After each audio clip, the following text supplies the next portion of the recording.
Guys, today is a new lesson. I want to be able to tell you a story. We first close the doors.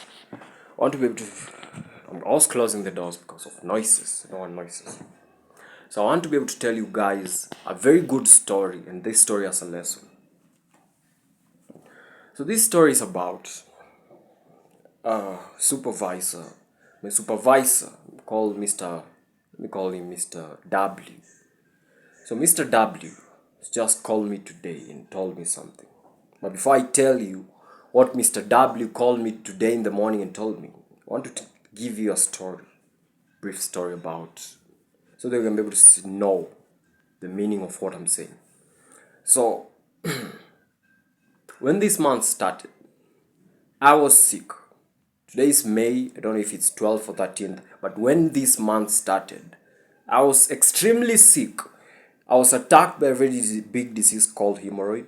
And once I was attacked, I called this Mr. W. I told Mr. W that, you know what, I'm sick. Because Mr. W is the supervisor. I told him that, Mr. W, I'm sick. I need to go home because I need to go and and I need to go home and go to the hospital and find a way on how to be able to recover. So I told Mr. W. Mr. W was like, okay, he started acting as if he thought that I was lying. But deep down, I was telling him truth straight from my heart. I was talking to that guy straight from my heart because I knew that he was a supervisor. I can't be able to mess up with someone's job. So I need to be honest because I always follow my life principles and morals. And inside my life principles and morals, there is do not lie. I can't lie. I need to be always honest on a daily basis. I was honest. I told Mr. W that, you know what, I'm not going to be able to come to job tomorrow, so find someone. I told him 24 hours early. So after 24 hours were over, I went to the hospital.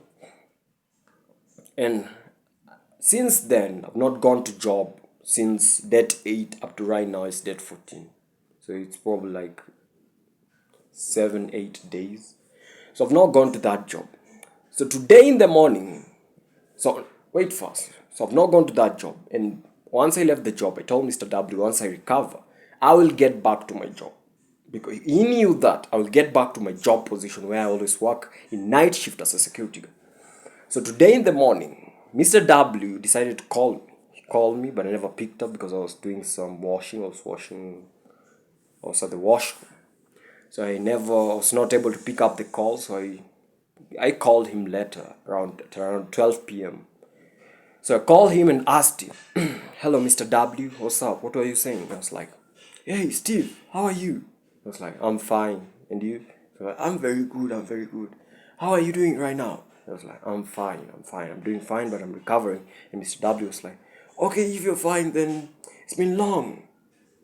When are you going to work? When are you coming to work? I was like, I still have one more week because I'm going to the hospital next week. I was like, you're going to the hospital next week?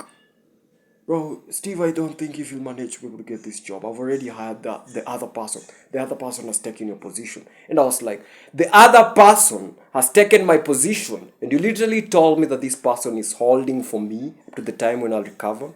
Why are they like that?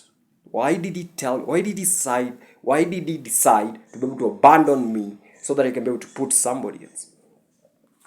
I know every company has rules and morals or rules and regulations. If an employee, if an employee is sick or maybe an employee maybe if it's a woman, he or if she's pregnant, she's going to go to maternity, she'll take a leave, and once she's done with everything, she will come back. I know that's the rule of all jobs.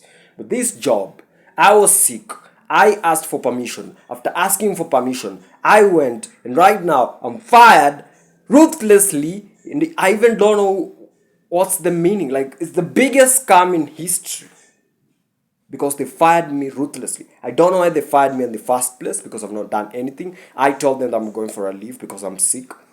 So they've just fired me like that, and I just felt like this was so disrespectful.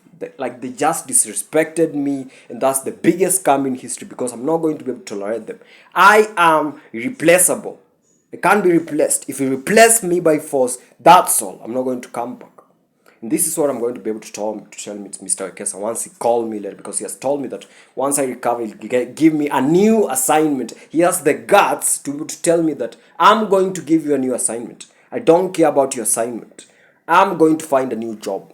Why should I go to your assignment? I will not be replaceable, because you will be controlling me. You know that, this guy was somehow bad, but at this point, he can just work at any time. I'm not going to be like that. I'm going to be replaceable, and I'm going to find a new job. And once I get a new job, I'm good. There is no need of sitting somewhere where you're being disrespected. I know those are the rules of job. If someone is sick, if someone has ball, if it's a woman, she's pregnant, she'll take a leave and come back, she'll be replaced and get back to her position, but she'll not be told that, you know what, you have been fired, go. No, that's not how jobs work. For that reason, the lesson for this video, you should never tolerate disrespect. Never tolerate disrespect in this life, and I will never. I'm irreplaceable. You can't be able to replace me. If you replace me, I'm gone. Bye bye.